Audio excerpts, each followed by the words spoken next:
Aprender algunos aspectos iniciales que debemos conocer para poder hablar de patología cardíaca, y son los métodos complementarios, ¿no? Que generalmente, y no está mal pensarlo así, pero generalmente cuando hablamos de métodos complementarios en cardiología, lo único que se nos viene a la mente es un electrocardiograma. Es la primera herramienta, es el primer aliado del cardiólogo o del médico en general, pero no debemos limitarnos a ello. Y además que se van a dar cuenta, más allá de que la siguiente clase vamos a ver electro, se van a dar cuenta de que el electro es una ayuda siempre y cuando esté pasando lo que estamos buscando en el momento preciso que decidimos buscar.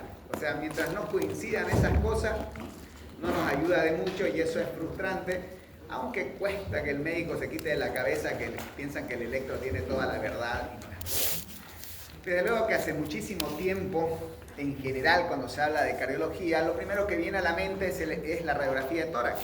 Y la radiografía de tórax, pese a que ya ha pasado un montón de tiempo, tenemos métodos mucho más avanzados, mucho más precisos, que nos permiten ver incluso al corazón en tiempo real, aún continúa siendo una herramienta útil. Nos brinda mucha información. Obviamente todos hemos visto en algún momento una radiografía de tórax, es una imagen plana, estática, pero interesantemente nos habla que entre los aspectos que podemos evaluar en la radiografía está que podemos evaluar la función.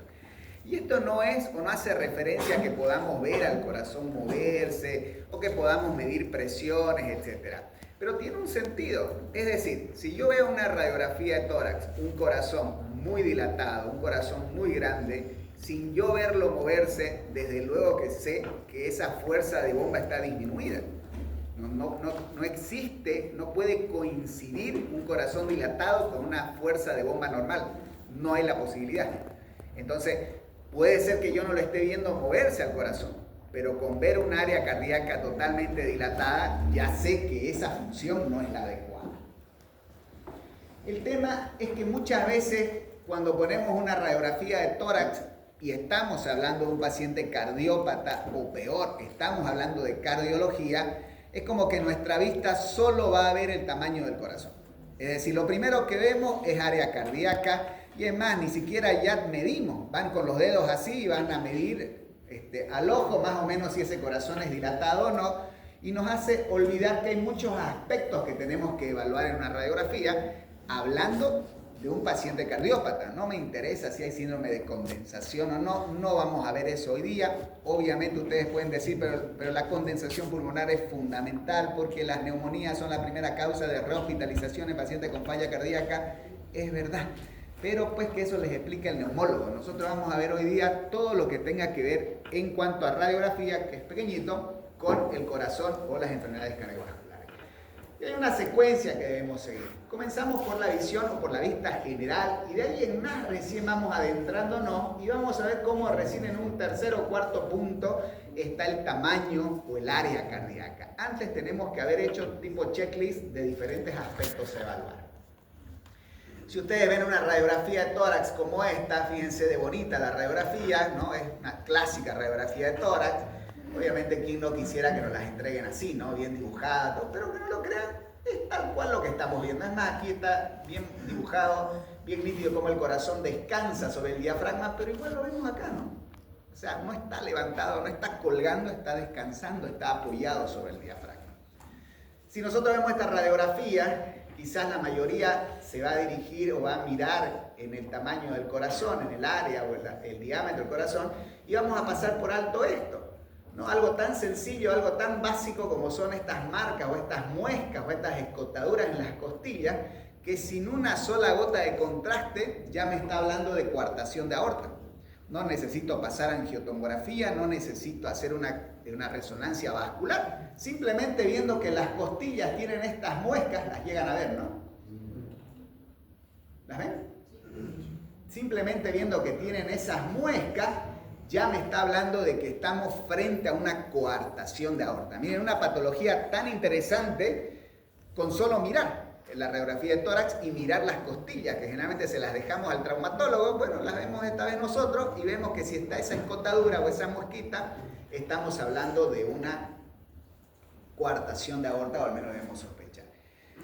Cuando vemos cuando vemos, hablamos de la vasculatura pulmonar, obviamente todos sabemos y estamos conscientes que tenemos un tronco de la arteria pulmonar. Este tronco de la arteria pulmonar se va a bifurcar en dos ramas terminales, una arteria pulmonar derecha, una arteria pulmonar izquierda, pero lo ideal y lo correcto es que no veamos este aspecto, ¿no? Si nosotros llegamos a ver la vasculatura pulmonar, por eso nos dice que tenemos que buscar la vasculatura pulmonar, nos está hablando de que las presiones dentro de esa vasculatura pulmonar se han incrementado. No necesariamente, aunque sí lo vamos a ver ahí, pero no necesariamente necesitamos hablar de hipertensión pulmonar como patología, sino que simplemente nos está hablando de que hay presiones incrementadas. Ustedes me van a decir, pero hablamos y nos dicen que debemos buscar el botón pulmonar, digamos, como el botón aórtico. Sí, lo tenemos que ver, lo vamos a ver y habitualmente lo encontramos. El tema es que, ¿por qué lo encontramos? Porque cuando nosotros vemos el botón pulmonar, nosotros estamos por un lado viendo de frente a la arteria pulmonar, es decir, vemos la circunferencia de la arteria pulmonar, y al mismo tiempo, como no es frontal, sino que está medio ladeada, vemos la bifurcación de las arterias pulmonares. Entonces estamos viendo imagen sobre imagen y eso hace que sea visible o que sea reconocible. Pero de ahí en más, ver que las arterias se van ramificando a lo largo del campo pulmonar no es lo habitual y no deberíamos ver. Fíjense aquí cómo vemos la arteria pulmonar derecha nítidamente. No tiene contraste, no tiene nada de yodo, pero vemos la arteria pulmonar. No sé la patología de este paciente, no me interesa el área cardíaca porque no estamos viendo eso, pero el yo ver la arteria pulmonar me está hablando de que este paciente tiene presiones incrementadas a nivel de la vasculatura pulmonar. Y hay diferentes causas, diferentes etiologías que nos pueden llevar a que esta vasculatura no solo se incremente, sino que también podemos tener una vasculatura disminuida. ¿Qué puede llevar, en base a estas patologías que ven acá, qué puede llevar a que se incrementen las presiones a nivel intravascular o a que disminuya? Todo lo que va a incrementar la presión intravascular a nivel pulmonar va a ser todo lo que incremente volumen. Recuerden que volumen es presión. Entonces, a mayor volumen, mayor presión. Y vamos a tener arterias más nítidamente vistas. ¿Qué puede hacer que no veamos tan nítidamente la vasculatura pulmonar? Menor volumen, robo de volumen, que el volumen vaya en el otro sentido y por lo tanto no esté incrementando la presión de manera adecuada a nivel de la arteria pulmonar. Miren en esta radiografía, olvídense del área cardíaca, pero miren cómo se nota incluso la arteria pulmonar izquierda, la arteria pulmonar derecha, ¿no? Totalmente identificable y visible. Cuando hablamos nosotros de parénquima, les repito, no buscamos condensación, obviamente las reconocemos si las encontráramos, pero a nosotros lo que nos interesa, como hablamos de volumen, hablamos de presión, y algo nos acordamos de anatomía y nos enseñaron que a nivel del parénquima pulmonar y a nivel del espacio alveolar sobre todo, lo normal es que no haya agua, ¿no? Eso es lo normal. Entonces la presencia de agua obviamente es algo que tenemos que buscar. Por eso nos habla de edema pulmonar o de congestión pulmonar. ¿Y cómo lo vemos? Como si fuera un día nublado, ¿no? Vemos una imagen algodonosa, porque cuando nosotros vemos una radiografía de tórax y vemos el aire, ¿lo vemos de qué color? Negro. Entonces, esto no está de color negro. Vemos que hay un manto blanquecino, algo, como si fuera algodón que está encima de la radiografía de tórax. Y eso me está hablando de que aquí tenemos presencia de agua, ¿no? El hecho que veamos agua ahí, primero nos está hablando de que el agua está a nivel intersticial, ¿no? No estamos hablando dentro del espacio alveolar, por dos motivos principales. El primero, aunque sí sucede, pero el primero es porque el agua dentro del alveolo es una emergencia, ¿no? Se denomina edema aguda de pulmón. Nadie va a estar llevando al paciente a sacar una radiografía mientras el paciente se está ahogando delante nuestro. Entonces, cuando hablamos de congestión, estamos hablando de agua dentro del parénquima, dentro del intersticio pulmonar entre los alvéolos, o, aunque no estamos en el área parenquimatosa, podemos también ver congestión por acúmulo de agua a nivel de las pleuras, donde el espacio virtual se va a hacer real y ya veríamos otra cosa como es el colapso del parénquima pulmonar, ¿no? obviamente salta al tamaño del corazoncito, que es el responsable de esta imagen algodonosa, agua. ¿Por qué? Por sobrecarga de volumen, ¿no? Volumen es presión. Doctor, Dime, claro. Entonces, cuando hay líquido en el alveolo, es edema agudo del pulmón, y si está en el intersticio, es Congestión pulmonar, es edema pulmonar. Y en la radiografía de tórax se ve de igual manera ambos. No deberías ver las líneas pero eso nos habla, eso es congestión pulmonar, no es alveolar. Y eso es netamente en relación con el aumento de la presión a nivel de la aurícula izquierda, sobre todo. A más de 20 milímetros de mercurio ya vemos la línea. Lo ideal, o sea, la buena práctica es que no deberíamos tener una radiografía de un paciente con edema agudo de pulmón, porque el edema agudo de pulmón es una emergencia médica. O sea, no debería darte el tiempo de ir a sacar una radiografía porque antes debería estar actuando, digamos, ¿no? ¿Cómo lo vas a ver? Igual, congestivo, ¿no? Pero es un paciente que difícilmente se va a quedar quieto para que le hagas una radiografía por lo disneico que está. Pero te digo, aunque sucede, no deberíamos tener una radiografía de un edema agudo de pulmón, digamos, ¿no? Pero eso más con la ocultación, ¿no? ¿Han visto alguna vez un edema agudo de pulmón? No se van a olvidar nunca. El paciente respira agua. O sea, lo que van a leer en los libros que dice que el paciente está disneico, taquipneico, que está con una saliva, ¿cómo se llama? Rosada porque está rompiéndose los tabiques alveolares y está botando sangre mezclada en la saliva, es literal. Entonces, a la ocultación seguro, pero sin acercar tu estetoscopio, lo vas a ver al paciente que se está muriendo delante tuyo, sin nada de agua alrededor, se está ahogando por dentro. Entonces, el diagnóstico de una edema agudo de pulmón, por eso es que no debería haber una radiografía, porque el diagnóstico es tan sencillo, tan obvio, que no deberíamos estar yendo a buscar una radiografía, deberíamos buscar bajar la presión a nivel de ese espacio pulmonar para que el agua deje de congestionar los alveolos. Pero sí, colocas el estetoscopio vas a escuchar agua. Y van a ver en varias oportunidades con cardiología, el edema agudo de pulmón está ahí a la vuelta de la esquina. De ahí en más recién nos acercamos a ver el tamaño del corazoncito. Y para ver el tamaño del corazón, decíamos la clase anterior que deberemos quitar lo subjetivo, hablábamos de escalas para objetivar.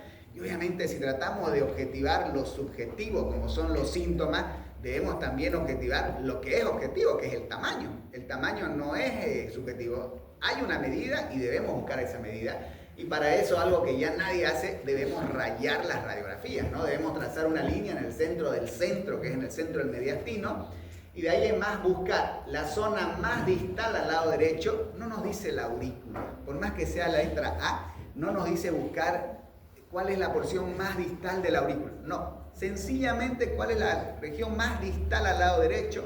Lo mismo buscamos al lado izquierdo, no importa si está al medio, arriba o en la base. Y trazamos una línea que inicialmente es imaginaria, pero deberíamos hacer las radiografías que vaya de pared interna a pared interna, es decir, que cruce todo el tórax. ¿Por qué? Porque ese tamaño es el 100%, ¿no? Nosotros tenemos con esta línea el 100% del tórax. Y el corazón nunca debería superar la mitad de un tórax. El corazón debería ser menos de la mitad de un tórax.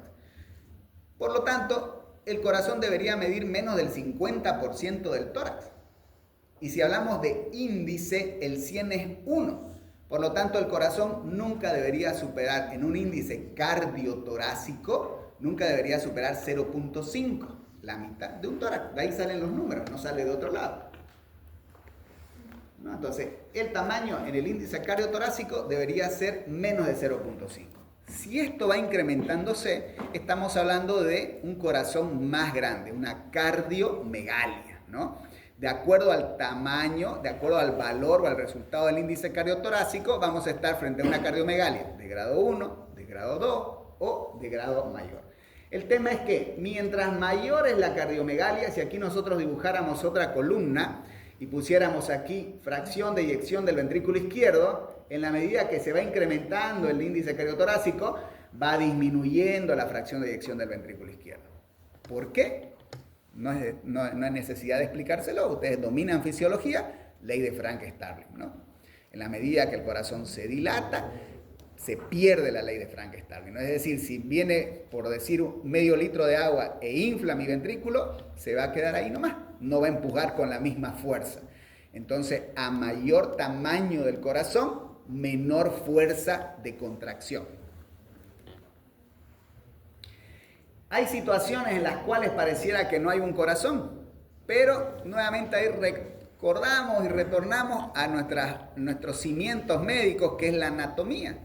Y una de las situaciones que puede darnos la apreciación de que no hay un corazón es que el corazón esté escondido. ¿Cómo se puede esconder el corazón? Bueno, si el corazón está en el mediastino y dijimos que estaba acostado, dirigido de derecha hacia izquierda, de atrás hacia adelante, si algo lo levanta, es decir, si algo tironea el pedúnculo del corazón y en vez de estar acostado se verticaliza, se va a ir escondiendo en el mediastino. Y en el mediastino tenemos una gran estructura que no es que vamos a ver un fondo negro, sino que vamos a ver siempre ocupado por la aorta.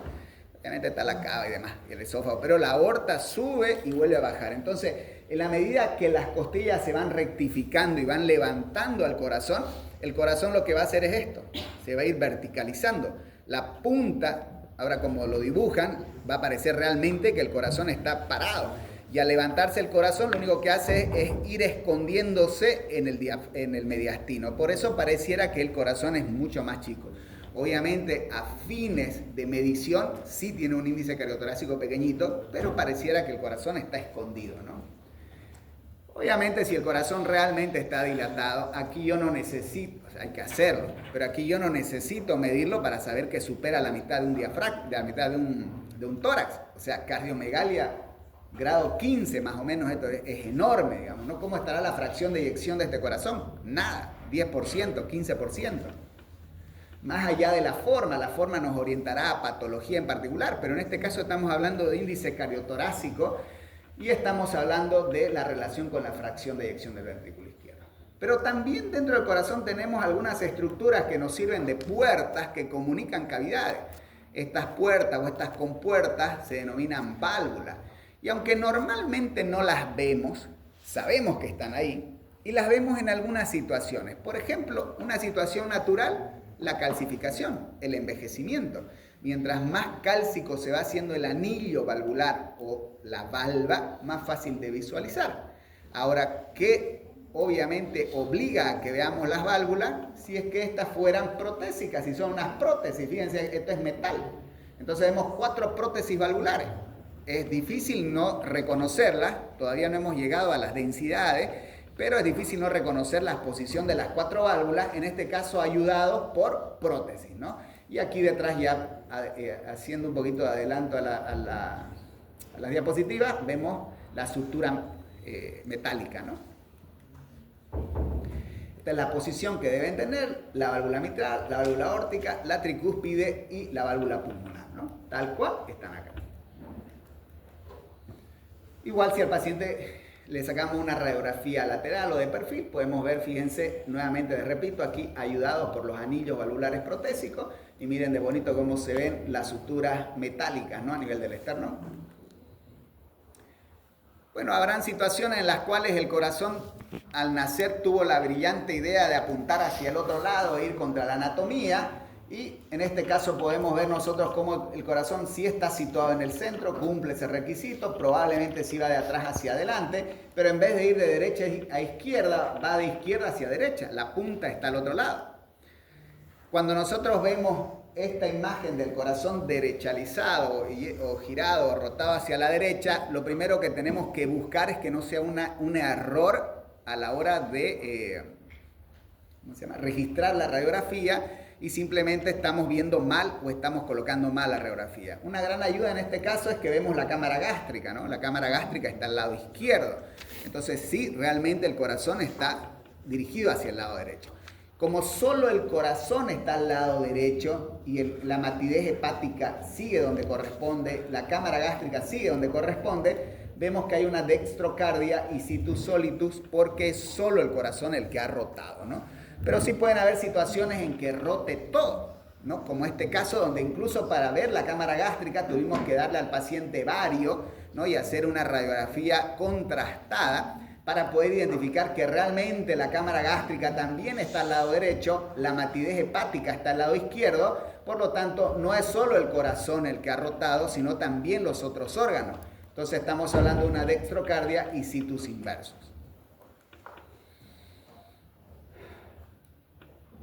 El corazoncito tiene en sus bordes o en sus contornos diferentes estructuras que podemos apreciar, algunas bien nombradas, otras no tan bien nombradas, pero estos diferentes bordes se dan por esto, ¿no? Por la suma de la posición, ¿no? Aurícula derecha, ventrículo derecho, detrás del ventrículo derecho el ventrículo izquierdo, aquí escondido la aurícula izquierda entre la aurícula derecha y la orejuela izquierda, ¿no? Por eso es que aunque nosotros a esto le denominamos botón auricular, en realidad no es el botón auricular, es la orejuela izquierda lo que estamos viendo,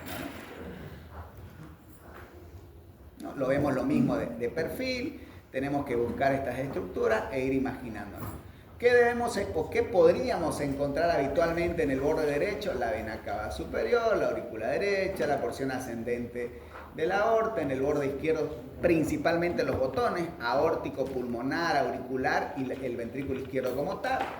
Obviamente si nos dibujaran de esta forma el corazoncito, nosotros podemos identificar realmente, fíjense cómo la punta del corazón es ventrículo izquierdo, cómo el surco interventricular entre el ventrículo derecho y el ventrículo izquierdo es por donde baja la descendente anterior. El ventrículo derecho realmente es el que está al frente de nosotros, ¿no? Y detrás recién la aurícula derecha y los grandes vasos, ¿no? Pero lo vemos eso en la radiografía, ¿no? Fíjense cómo podemos ver el botón aórtico, el botón pulmonar, el botón auricular, el borde del ventrículo izquierdo. Y muchas de las estructuras derechas van a depender sobre todo de cuánto volumen o sobrecarga de volumen tiene el paciente. Y como la mayoría de las veces los pacientes cardiópatas tienen sobrecarga de volumen, pues obviamente vamos a poder identificar la mayoría de estos vasos. Lateralizado también, fíjense cómo desciende aquí la descendente anterior de Bonita, ¿no? Y podemos ver nosotros, se los he dibujado en azul, lo que es el territorio venoso y rojo obviamente la arterial para que no. Entonces nos llama la atención esto, porque yo sé que este borde debería bajar más recto, más, no sé, más homogéneo, pero de repente al ir bajando aquí hace un chichón, un acúmulo de algo, y eso no debería estar. Esa dilatación es un aneurisma del ventrículo izquierdo. Fíjense igual acá, en vez de bajar recto, llamémoslo, hace un abombamiento en este caso, y es un aneurisma del ventrículo izquierdo. Nuevamente, sin ver la función del corazón, debemos entender, porque razonamos de esa forma, que al menos en esa región la pared no solo está adelgazada, sino que además de que está adelgazada hay un proceso que se denomina disquinesia, ¿no? ¿Qué es la disquinesia? De que cuando todo debería contraerse, ese sector más bien se abomba, ¿no? Esa es la disquinesia. Ahora lo van a ver mejor porque pareciera que hablamos en chino, pero ya lo van a ver. ¿Ven acá esta dilatación? ¿Sí? ¿A qué estructura corresponde? ¿A cuál? ¿A la aurícula? ¿A la vena cava? ¿Será? Si no es la aurícula, si no es la vena cava, ¿qué puede ser? ¿La qué? No. Quedémonos en el territorio cardiovascular. ¿Qué puede ser? Si no es la vena cava, si no es la aurícula. Cualquier dilatación que represente ensanchamiento del mediastino es aorta. Esto es un aneurisma de aorta por una aorta sifilítica. ¿Por qué cuando hay una dilatación o un ensanchamiento del mediastino lo primero que tengo que pensar es aorta? Es lo único que pasa por ahí. No, pasa, o sea, todo. Pero es lo más prominente que pasa. No. Puede ser que más presión tiene, pero la vena cava no es despreciable. El eso. Igual es anchísimo. Entonces, ¿por qué pienso en aorta? ¿Por qué? Pero la vena cava, si bien es verdad, no estamos acostumbrados a hablar de aneurismas venosos, digamos, ¿no? A lo venoso le decimos varices, ectasia, digamos, y no tenemos en nuestra terminología, las venas sí se dilatan, y más fácilmente todavía. ¿Saben por qué? Porque la aorta es la única estructura que pasa 2 veces por el mediastino. Asciende y desciende por el mediastino. Entonces todo lo que dilate el mediastino, lo que ensanche, el mediastino, hasta que alguien me demuestre lo contrario, tenemos que pensar en aborto, ¿no? Ahora, bueno, el otro día escuché una noticia que la sífilis está de moda nuevamente, ya era un tema olvidado, ¿no?, entre las enfermedades, entre las infecciones de transmisión sexual, pero una de las complicaciones tardías era precisamente la aorta sifilítica, ¿no? Miren cómo está de dilatada. Bueno, pero nada, el pulso es lo mejor que pude hacer. Ahora ustedes ven esta radiografía y aún no sabiendo ni idea o no teniendo idea de cardiología, me imagino que hay cosas que les llaman la atención. Bueno, puede ser. Yo te diría que no es un marcapaso, pero sí me llama la atención eso. ¿Qué más? O sea, tiene un montón de cosas, ¿no? A ver, yo puedo discutir, ¿saben qué? El radiólogo me está jugando una broma y ha puesto todo esto encima del paciente, porque no puede ser que una persona tenga tanto metal adentro, digamos, ¿no? Bueno, no lo sé si está adentro o fuera, pero sí sé que hay diferentes estructuras. El doctor decía hace un momento el marcapaso puede ser de que es un generador, es una pila, ¿no? Ahora, si es de marcapaso, si es de desfibrilador o si es de resincronizador, lo discutiremos después. ¿Por qué pienso que es un desfibrilador? Por la posición que tiene el cable, pero ese no es el tema de discusión. Vemos un generador, vemos los cables, vemos anillos de las prótesis valvulares, vemos las suturas metálicas, es decir, vemos un montón de cosas que normalmente no encontraríamos. Y miren ¿ven estos anillos valvulares? ¿Ven? Estas son válvulas protésicas. Estas son válvulas protésicas, pero ¿notan la diferencia? ¿Cuál es la diferencia? Ese solo tiene el anillo y el otro tiene como la válvula. Entonces, ¿será que esta la pusieron incompleta? Todo es posible. Si encuentran tijeras dentro del abdomen de un paciente, ¿cómo no? Por ahí se lo olvidó al cirujano. Es muy difícil. Entre difícil e imposible hay una brecha, ¿no? Claro, pero que en el corazón no creo que te dé la potestad para dejar algo adentro, digamos. Todo se puede. Pero hasta catéteres rotos he visto dentro del corazón. Pero, ¿cuál es la diferencia? Lo que dice el doctor. Acá ven valvas. ¿Qué son las valvas? Son las puertas metálicas. Esta es una válvula metálica, es decir, toda su estructura es metal. Esta es una válvula, o estas son unas válvulas biológicas. Su anillo es metálico, pero las valvas son pericardio porcino, pericardio bovino, es decir, no son en metal, por lo tanto no las veo. ¿Cuál es más cara, doctor? ¿Cuál es más cara? No, las válvulas quirúrgicas no son caras, los que son caros son los cirujanos. En cambio, las válvulas protésicas endovasculares, que es lo que colocamos nosotros el TAVI, eso es caro. Son $20,000, $18,000. Esto debe costar $2,000 a $3,000, digamos.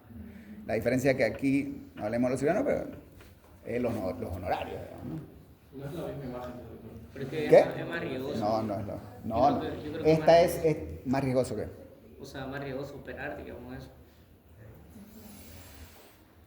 Aquí, digamos.